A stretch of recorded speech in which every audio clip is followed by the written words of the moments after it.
El día de hoy, como vieron en la red social, recibimos a la canciller de Canadá,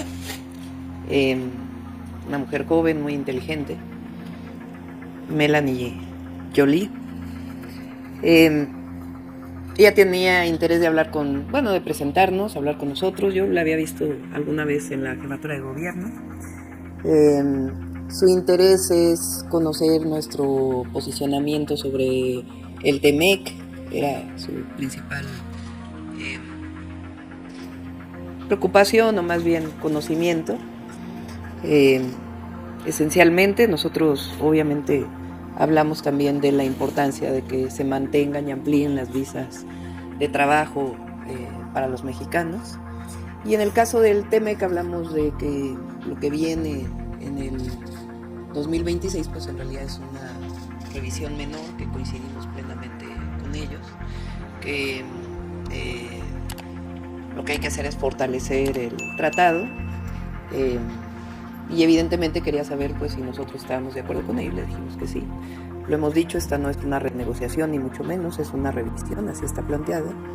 Y le planteamos también pues que ya sería hasta que entráramos al gobierno cuando formalizáramos las relaciones. Mientras tanto pues es una relación informal, respetamos en este momento el trabajo del presidente López Obrador como presidente, y ya a partir de octubre pues tendríamos una mayor relación sobre estos y otros temas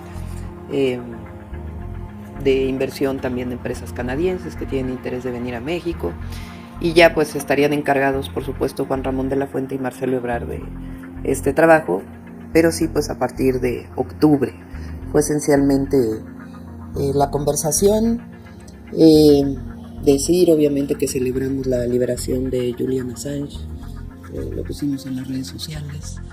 En el 22 recibimos a su familia, hicimos una ceremonia en el Salón de Cabildos, le dimos las llaves de la ciudad a la familia en reconocimiento de Julian Assange y su lucha por la libertad de expresión y el derecho a la información. Y ahora pues nos dio mucho gusto que finalmente lo hayan liberado, y también nos dio gusto las cartas que no las conocíamos que envió el presidente en su momento al presidente Trump y al presidente Biden, solicitándole la libertad y también proponiendo si era necesario a México como lugar de asilo, lo cual pues celebramos, y nuestra política exterior va a ser similar a la del presidente López Obrador. Este fin de semana vamos al sureste, vamos al Tren Maya, vamos a Campeche, Yucatán y Quintana Roo. El presidente nos va a mostrar con su equipo de trabajo los avances del Tren Maya, las fechas de inauguración y los pendientes. El principal pendiente del Tren Maya, que desde la campaña lo dije, es hacer del Tren Maya también un tren de carga. El potencial del sureste, particularmente Yucatán, para el desarrollo del Puerto Progreso y una zona también de industrialización y de agricultura para uno de los principales consumidores, que es justamente Quintana Roo, y todo el desarrollo turístico, pues es enorme. Yucatán viene un gasoducto que ya está en construcción, y 2 plantas de ciclo combinado que van a ser inauguradas. Nos va a tocar a nosotros inaugurarlas, y nos va a tocar pues hacer del Tren Maya también un tren de carga que tiene 2 objetivos. Uno, potenciar el desarrollo del sureste, también con su vínculo con el interoceánico, y por otro lado Puerto Progreso con el programa que planteó Huacho Díaz Mena, el próximo gobernador de Yucatán, que se llama Renacimiento Maya, que tiene que ver con Puerto Progreso, una zona industrial, llevar el interoceánico hasta Yucatán. Entonces son varios proyectos que ahora vamos a ver su viabilidad, cuando los haríamos, con la experiencia que tiene la Secretaría de la Defensa Nacional, los costos que pudieran tener. Entonces no solamente estas giras nos ayudan a la revisión de lo que hay y cuándo se inaugura, sino cómo podemos potenciar los proyectos hacia adelante. Lo mismo fue en el interoceánico. El interoceánico está pendientes varios temas, pero entre otros el desarrollo del puerto de Salina Cruz, que ya está la escollera y ya falta desarrollar el puerto, que es una inversión privada muy importante y nos va a tocar a nosotros darle seguimiento. Entonces, muy interesante lo que vamos a hacer este fin de semana. Creo que hay un evento solamente público para que se preparen y todo lo demás ya va a ser eventos privados. Y esencialmente, decirles ya lo tienen los medios, ayer lo platicamos, tuvimos una reunión pues de agradecimiento a todos los que nos ayudaron en la campaña, los responsables que estuvieron en los estados, en territorio, y ahí aprovechamos para hablar de los foros de la reforma judicial.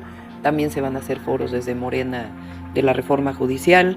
Inician mañana los foros del Parlamento abierto y además pues foros que se van a desarrollar por parte de nuestro partido.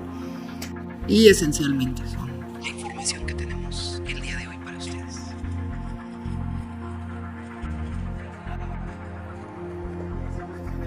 Ahorita si quieren con la lista y ahorita les damos su... Sí. Con Angélica Guerrero del financiero Bloomberg. Pues vamos a Ensenada, que queremos mucho eso. Doctora, buenos días. A propósito del inicio de este Parlamento abierto, ya sé, ha mencionado usted en diferentes ocasiones que ya fijó su postura. Sin embargo, ha habido algunas manifestaciones de trabajadores del Poder Judicial que están de acuerdo con la reforma, pero ellos quieren platicar directamente con usted a propósito de que va a ser la futura presidenta. ¿Usted los recibiría, doctora, o tendría algún mensaje directamente, específicamente para los trabajadores del Poder Judicial? En una segunda pregunta, el lunes ustedes anunciaron que terminaron los diálogos por la transformación. En tema de justicia, ¿qué resultados específicos hubo sobre la reforma al Poder Judicial? No sé si recuerdo bien, el exministro Arturo Saldívar había dicho que iba a presentar una propuesta. Ahora la que se va a discutir es la del presidente López Obrador, pero los diálogos por la transformación, ¿qué aportan a esta propuesta? Si se incluirían en el Parlamento abierto. Y por último, doctora, también el lunes usted mencionaba que va a haber otro apretón, más austeridad. ¿Para qué dependencia sería y en qué niveles? Gracias. Sí. Sobre los trabajadores del Poder Judicial, primero que tengan tranquilidad, que la reforma judicial que se presentó no implica de ninguna manera afectar los derechos laborales de los trabajadores y trabajadoras del Poder Judicial. Esos permanecen intactos, que tengan esa certeza. Lo que estamos hablando pues es de los magistrados, de los jueces y de los ministros de la Suprema Corte. Pero los trabajadores no van a tener afectados. De hecho, leí una declaración del secretario general del sindicato que va a participar en los diálogos que abrió el Parlamento. Y no es el sindicato quien está llamando a la manifestación, sino otros trabajadores. Desconozco quiénes sean quienes estén convocando a una movilización el 1 de julio. Pero que tengan certeza de que no se va a afectar para nada sus derechos laborales. Y pues sería importante que participaran en el Parlamento y ya si es necesario pues ya platicar con nosotros. Recuerden que aun cuando estamos en transición, hoy tenemos un gobierno.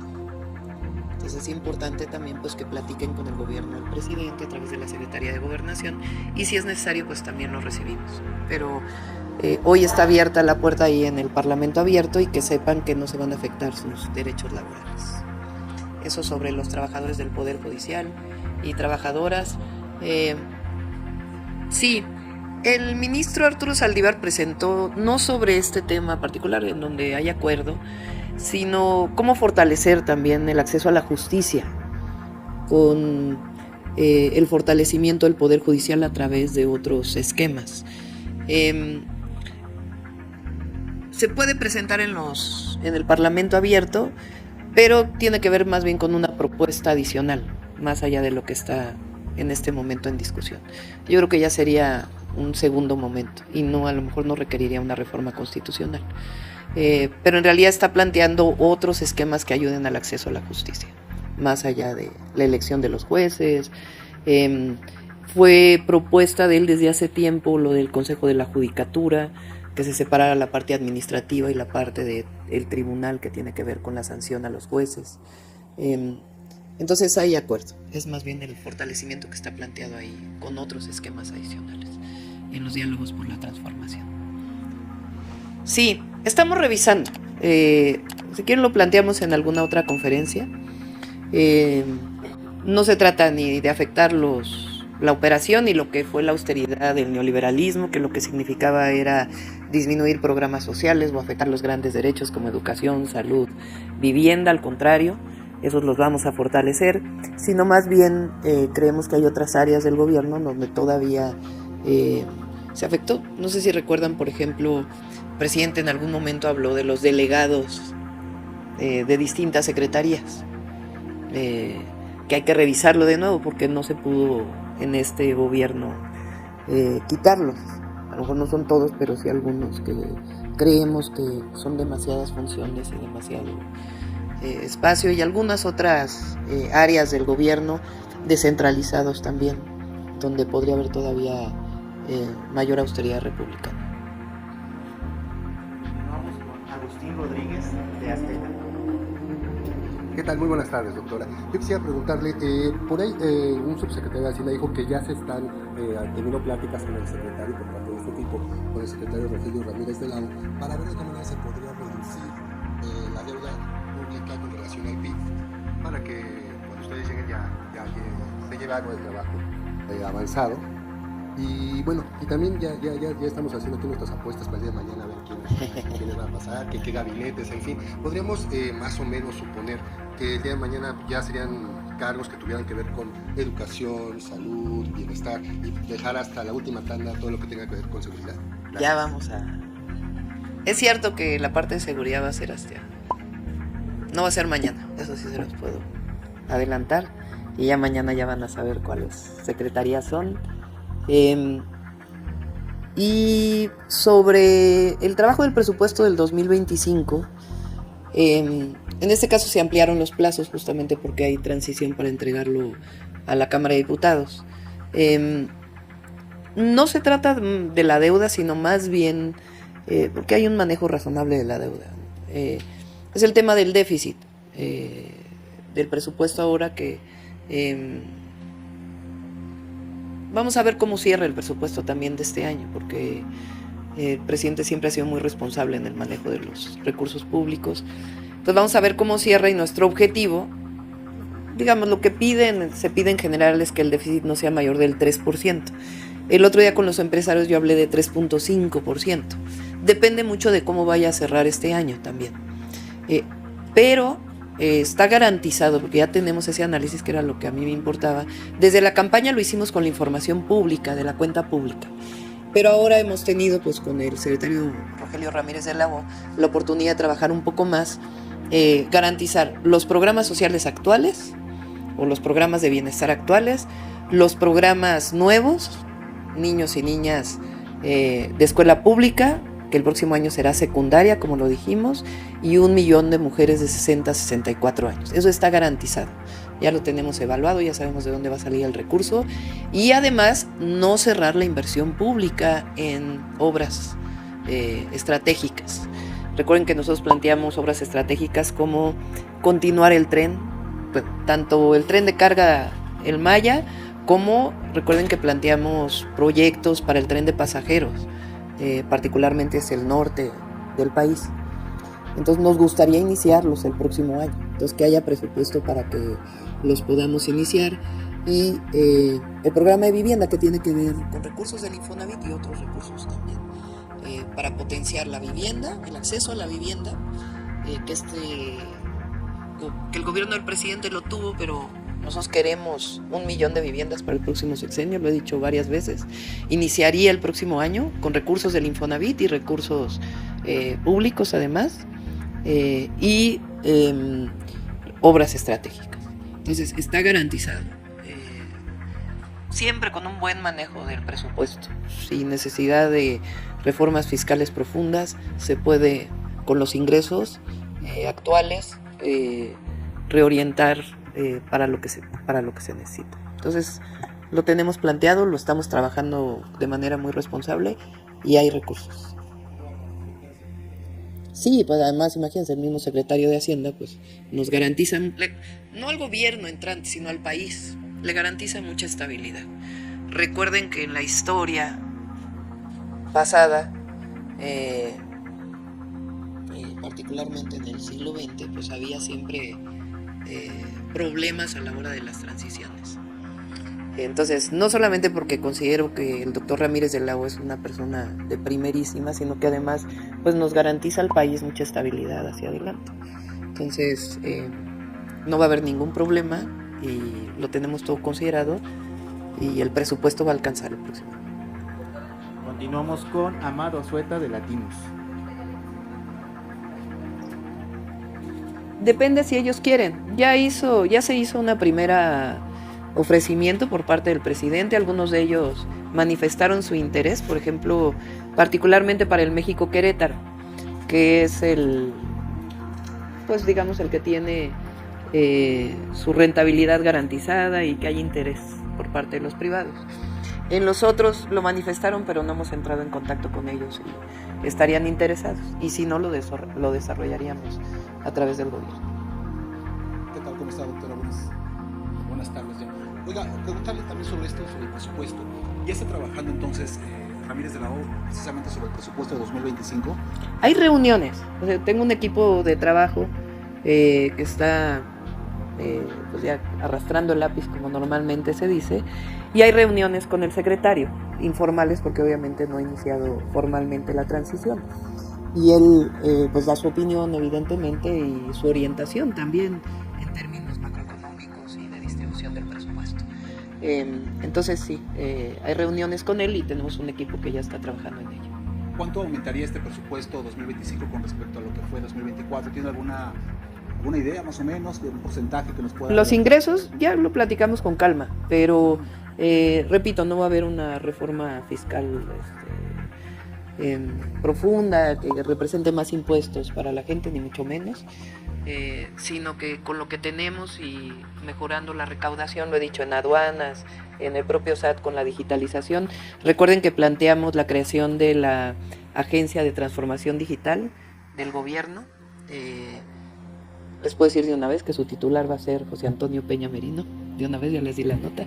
Lo vamos a presentar después, pero es casi obvio que habiendo hecho un gran trabajo en la ciudad, pues va a estar en esa área.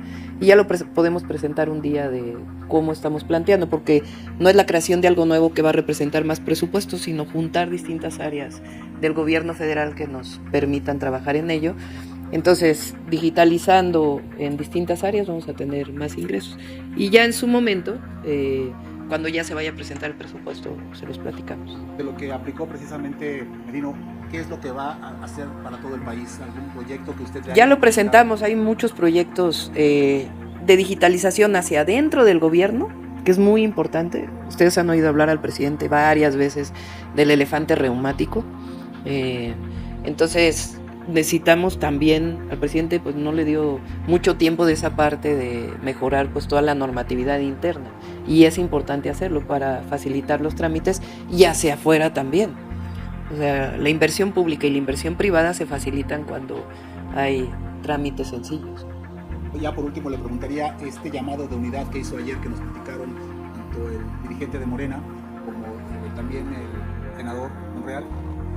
Este llamado, yo recuerdo que usted nada más en toda la campaña lo hizo en 2 ocasiones, y ahorita esta sería la tercera ocasión. ¿A qué viene este llamado de unidad? ¿Qué es lo que usted ha visto? ¿Qué es lo que le hace falta? ¿Dónde coincidir? Más bien hablamos de cuáles fueron los aciertos de la campaña para todos. Pues, obviamente uno de los más importantes, y yo concuerdo, fue un refrendo del proyecto. Lo que ha hecho el presidente, el proyecto de la Cuarta Transformación. El pueblo de México está de acuerdo que continúe la Cuarta Transformación, eso quedó clarísimo en la elección del 2 de junio y fue muy contundente. Y ese es un mandato popular para nosotros, continuar con la Cuarta Transformación, no regresar al neoliberalismo, no regresar a la corrupción, a los privilegios, y el mandato también de lo que significaron las reformas que planteó el presidente, que se manifestaron en toda la campaña. El trabajo del presidente López Obrador, la mejora de la calidad de vida de las personas, la disminución de la pobreza, la desigualdad.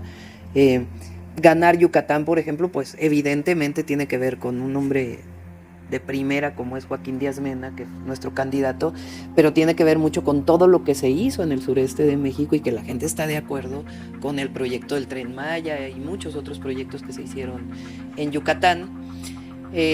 Hablamos también de la campaña, que fue una muy buena campaña, que participamos todos, y la otra muy importante es que guardamos la unidad del movimiento en todo este proceso, y eso es muy importante, lo que fue y continuarlo hacia adelante. Entonces en ese marco fue que lo platicamos. Continuamos con Dalila Sarabia, de Animal Político. Hola doctora, buenas tardes. Oiga, insistiendo un poquito con el presupuesto que ya no lo va a detallar más adelante, pero ayer en el evento de mujeres insistía usted en empezar el sistema de cuidados con las mujeres jornaleras y de la maquila. ¿Tienen ya un estimado cuánto podría costar? Y además de estos centros de educación inicial que nos ha comentado que sería parte de ello, ¿qué otras aristas se tendrían para este sistema nacional de cuidados? Sí, un sistema nacional de cuidados tiene que ver con fortalecer los derechos de las personas. Obviamente los grandes derechos sociales son educación, acceso a la salud, acceso a la vivienda, acceso a la alimentación, que están planteados inclusive en la redacción de los derechos, se decía entonces del hombre, de las personas de Naciones Unidas después de la Segunda Guerra Mundial. Los derechos sociales, los derechos culturales, la protección de los derechos humanos. Pero otra parte importante es que las mujeres nos hemos dedicado, o nos dedicamos mucho, a cuidar. Nos dedicamos a cuidar a los adultos mayores, nos dedicamos a cuidar en general, hay sus excepciones, a las personas con discapacidad. Recae principalmente en las mujeres el cuidado de los hijos, que no debe ser así, y hay que insistirlo, porque es un trabajo de la pareja cuando hay pareja en una familia, porque también hay familias que está la mujer sola o el hombre solo. Entonces, nuestro objetivo es fortalecer un sistema de cuidados que ayude también a las mujeres a tener autonomía económica principalmente. Entonces, nuestro objetivo es iniciar con educación inicial para jornaleras agrícolas y para mujeres de la maquila. En campaña yo inicié en Ciudad Juárez. Ciudad Juárez es un símbolo, lo dije ayer. Durante todo el periodo neoliberal se caracterizó por la profundización de las desigualdades de todo tipo en México y un modelo de desarrollo sustentado en mano de obra barata, y particularmente la maquila, que viene desde antes del primer tratado de libre comercio, pero que se fortalece. Con el primer tratado estaba sustentado en la sobreexplotación laboral de las mujeres. Y esa sobreexplotación laboral de las mujeres tuvo además vinculado que cuando tenían hijos, muchas veces mujeres solas, pues no había dónde dejarlos. Y todavía a la fecha hay mujeres que dejan a sus hijos solos en casa o entre ellas se ayudan. Las estancias infantiles de Calderón no solamente no resolvieron, sino que en realidad se plantearon como un negocio, no como un acceso a un derecho de las mujeres o de la infancia, sino era un negocio privado, subrogado para resolver un derecho. Entonces lo que estamos planteando es iniciar particularmente en Ciudad Juárez, por el símbolo que eso significa. El IMSS tiene una parte de lo que son las guarderías tradicionales del IMSS y nosotros queremos desarrollar otro a través del DIF, con centros de educación inicial. Entonces no pueden iniciar digamos en enero porque requieren infraestructura, capacitación, formación, porque cuidar a la niñez no es algo menor y además queremos que sean centros de educación inicial también.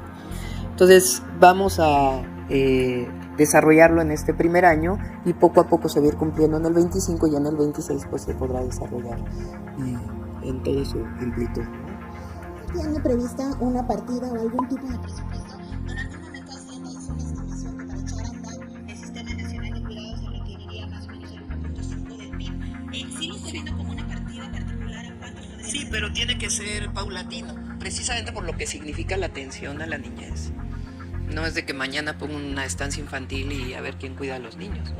De hecho ya no se usa guarderías, porque yo fui a la guardería a los 8 meses del ISSSTE. Y guardería, pues, ¿qué es? Guardar a los niños, ¿no? O a las niñas. No, pues, no se trata de guardar a los niños, ¿no? Se trata de que sea un centro de activación y de motivación para los niños, no solo de cuidado, sino también de educación. que se sabe ahora que cuando se motiva a los niños en la primera infancia, pues tienen una posibilidad de desarrollo grande. Entonces sí lo estamos planteando, sí lo vamos a hacer y el primer año va a iniciar. Entonces poco a poco vamos a incrementar el presupuesto. ¿Y en este primer año habrá una partida en el presupuesto Sí. que diga sistema de cuidados? En el DIF. En el DIF. Sí. Oiga, doctora, también hace un momento hacía mención al 1.000.000 de viviendas que planea usted construir durante su administración. También nos había comentado que había 500.000 de viviendas que están olvidadas o abandonadas en todo el país, que se intentó potencializar la vivienda y no funcionó.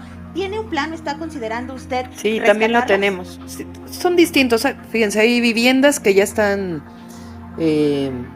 habitadas por personas que no son quienes sacaron los créditos de la vivienda en algunos lugares del país. E inclusive en algún momento los estados plantearon pues ya regularizar, porque son gente que lleva ahí viviendo mucho tiempo. Y hay otras que pues hay que darles las condiciones para que se habiten. Porque el problema de esas viviendas es que también se plantearon como negocios, fue el gran negocio de Fox y de Calderón, que en realidad aportaron recursos del Infonavit para construir viviendas alejadas de los centros urbanos, sin los mínimos servicios. Algunos no tienen ni servicios de agua, imagínense, o de drenaje. Pero inclusive aunque tengan servicios de agua y drenaje, ¿cómo se va a mover las personas? Una persona que trabaja en el sur de la Ciudad de México y le dieron una vivienda en Querétaro, pues ¿cómo se va a transportar de Querétaro porque no tenían otras opciones a través del Infonavit? Entonces ese modelo está cancelado. Entonces la vivienda es un derecho, es un acceso a un derecho y así hay que verlo.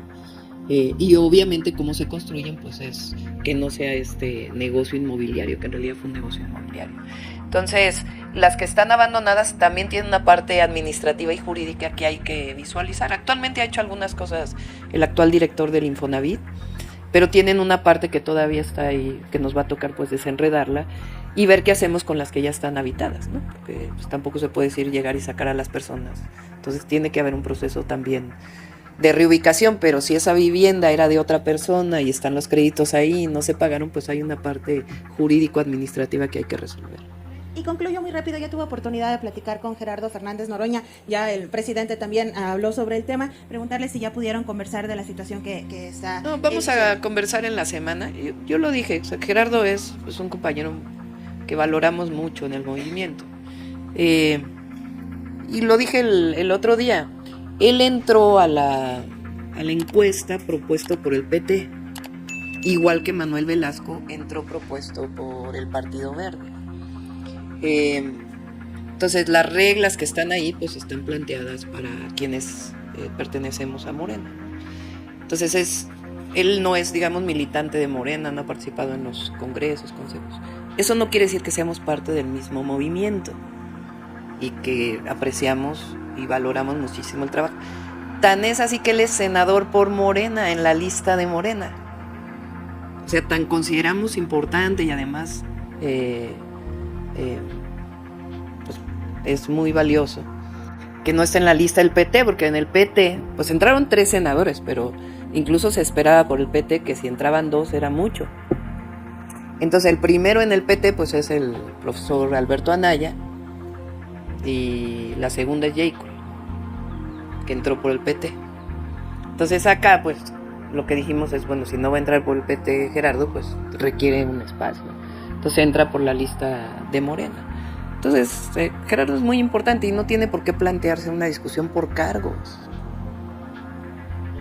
Entonces, ya vamos a platicar con él. A ver, él es un gran legislador y es un gran tribuno, la verdad. Entonces vamos a platicar con él ya exactamente.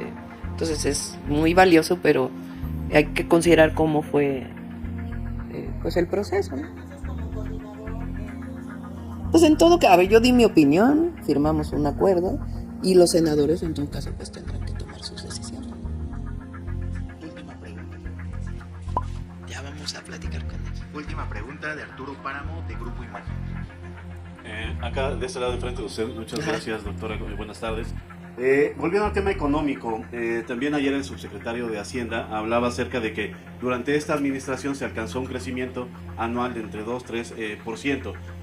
Para ustedes, ¿cuál sería la expectativa de crecimiento que se tendría pues arrancando el sexenio, evidentemente hay que echar a andar la economía con el sello personal de la administración, pero ¿cuál sería la proyección que se haría hacia mediados, finales del sexenio de crecimiento? Entendiendo que para lo que usted nos ha comentado, que no se trata de cifras de crecimiento, sino de desarrollo y que sea compartido, pero pues en economía también se mide así por crecimiento. Sí, estamos trabajando en ello.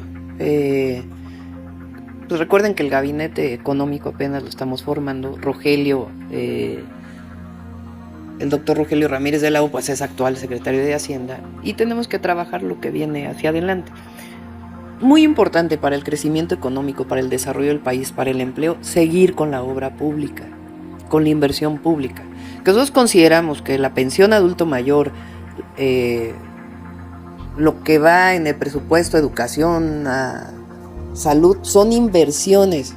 En el pasado neoliberal le llamaban el gasto público y por eso recortaban ese gasto, porque no consideraban que la educación era inversión. Es más, su objetivo era privatizar todo y acabar con los derechos del pueblo de México.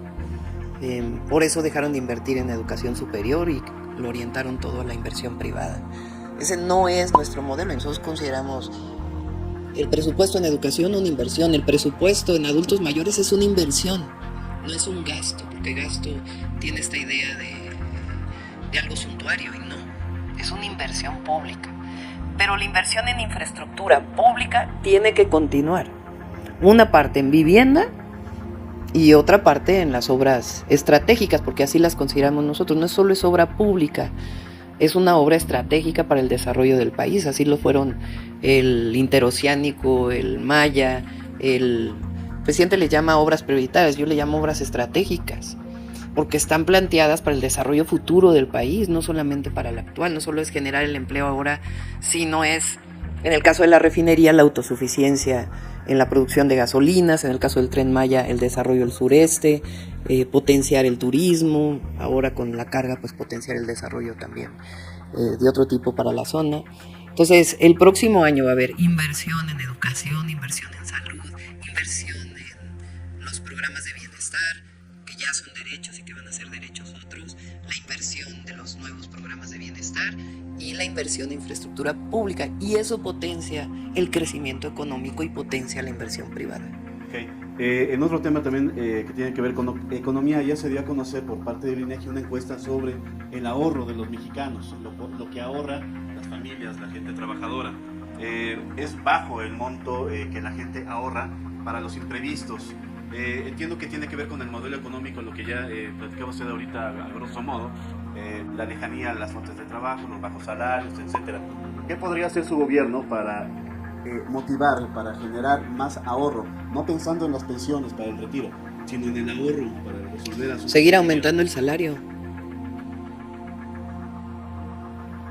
con el control de la inflación. Obviamente no vamos a ser irresponsables, pero el salario mínimo tiene que seguir aumentando, porque la pregunta es, si tienes un salario mínimo, ¿a qué lo destinas?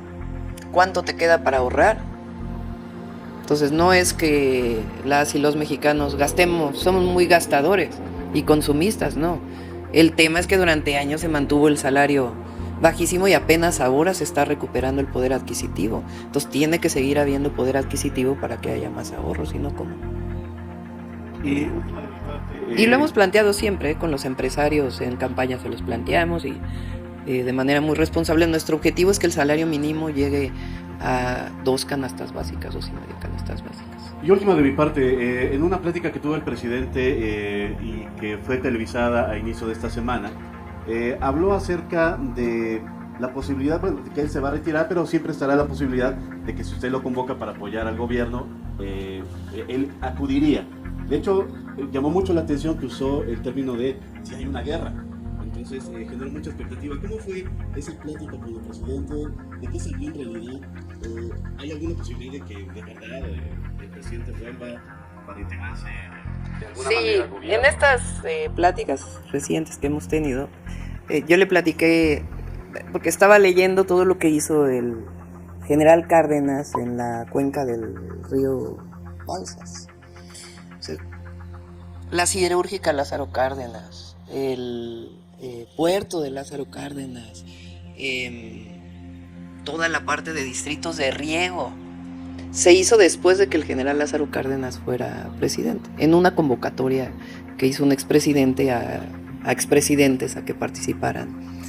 Entonces, platicando le dije, si se aburre de estar en el palenque, le puedo encargar una de las cuencas en una plática informal que teníamos, porque justamente yo estaba leyendo sobre la cuenca del Río. Recuerden que es uno de los proyectos que yo planteé. Yo dije el plan Campeche y el plan de la cuenca del Balsa, recuperarlo, y que le iba a llamar el plan Lázaro Cárdenas. Entonces fue una plática informal y se rió y me dijo, no, eso sí, no.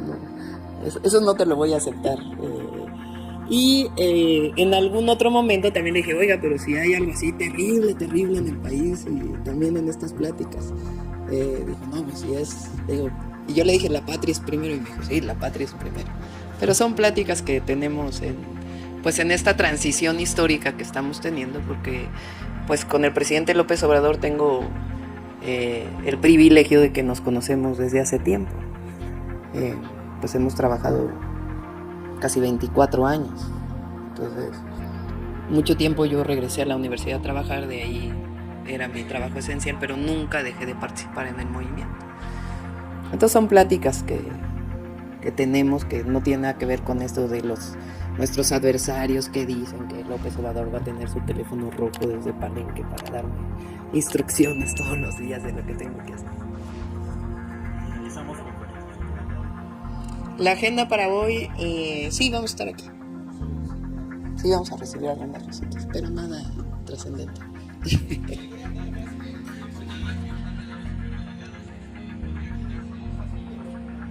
Sí, hay que evaluar el tema de las delegaciones. Recuerden que el presidente planteó quitar todas las delegaciones y que se quedaran solamente un delegado estatal. Los delegados de bienestar pues tienen muchas tareas, ¿no? Pero hay que revisar si realmente se requieren todos los delegados de todas las áreas que existen en el gobierno. Porque inclusive antes, por ejemplo, de la SCT se dejaba a los delegados hacer las obras estatales, ¿no? Y ahora pues se han concentrado mucho las obras en obras estratégicas. Y así yo trabajo muy parecido. Así lo hice en el gobierno de la ciudad. De Ensenada, porque desde hace rato están.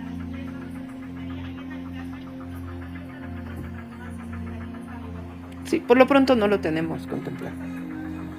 No he platicado con él.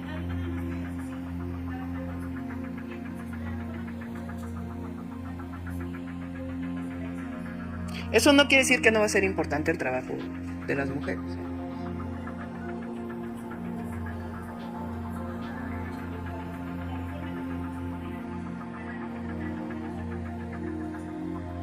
Sí, ya habrá momento.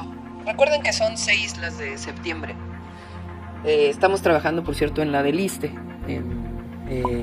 Entonces, por lo que significa en el impacto presupuestal, ¿no?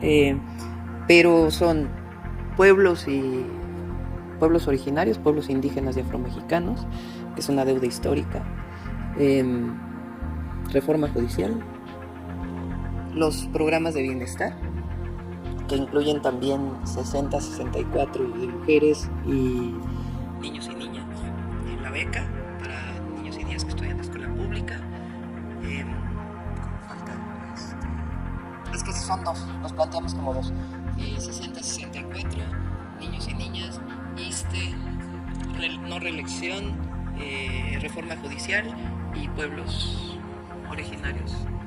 Esos son 6 en septiembre y después ya pues iremos calendarizando los que siguen con el nuevo Congreso. Espérame, porque estaba en Ensenada antes. Muy buenas tardes, Jorge Díaz de Narco, de Canal 79. Tengo 2 preguntas. Una tiene que ver con la economía. Habla usted de después, ¿qué tanto va a depender México con respecto a los ingresos en destinos paraestatales o del Estado mexicano, como es Pemex y la Comisión Federal?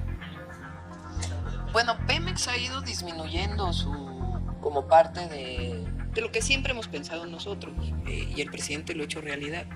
Antes Pemex era pues la principal fuente de ingresos para el gobierno, incluso de divisas. Ahora no, la economía mexicana está mucho más diversificada y al revés. está pagando menos Pemex de los derechos, porque no paga solo el ISR como cualquier empresa, sino que tiene una contribución por derechos por ser una empresa del Estado mexicano, de la nación. Entonces, pero ha ido disminuyendo. No recuerdo ahora los porcentajes, pero esa participación ha ido disminuyendo. Entonces no vamos a regresar a una condición en donde se petrolice la economía, porque además recuerden que antes todo el petróleo, la mayor parte del petróleo era exportación. La mayor producción petrolera en México fue en la época de Fox, 3.4 millones de barriles diarios, de manera muy irresponsable, porque sobreexplotaron Cantarell. Y además no solo inyectaron, como debería de ser técnicamente, gas natural para poder sacar más petróleo, sino que inyectaron nitrógeno.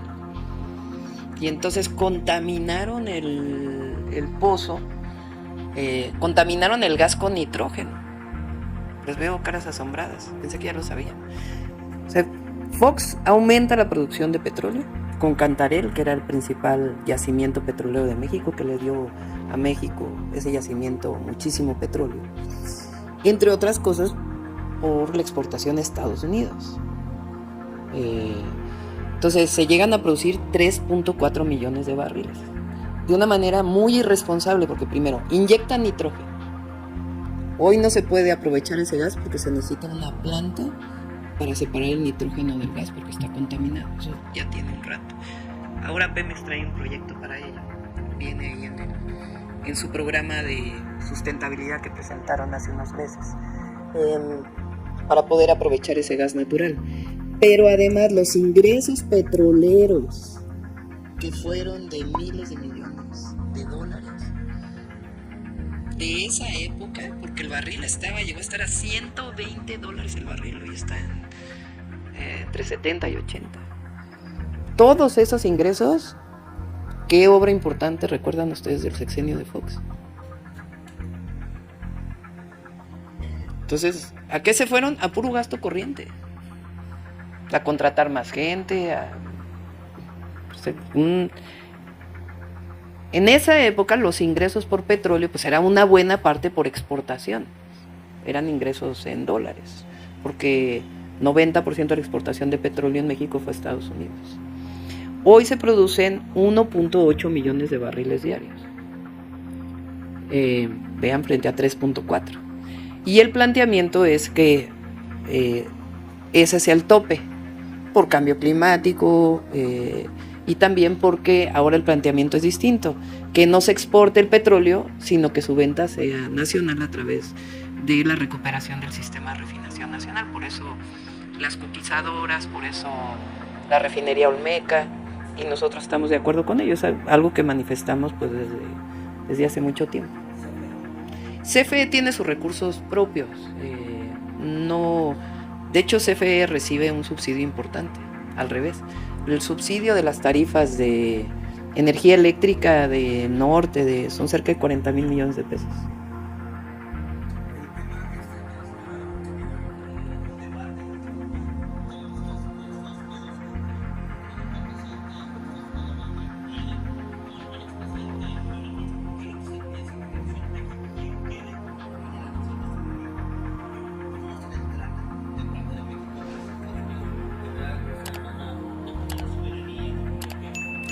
Primero, nuestra Constitución dice autodeterminación de los pueblos, así que nosotros no nos manifestamos a favor de una u otra persona, sino que elige el pueblo de Estados Unidos lo que ellos deciden.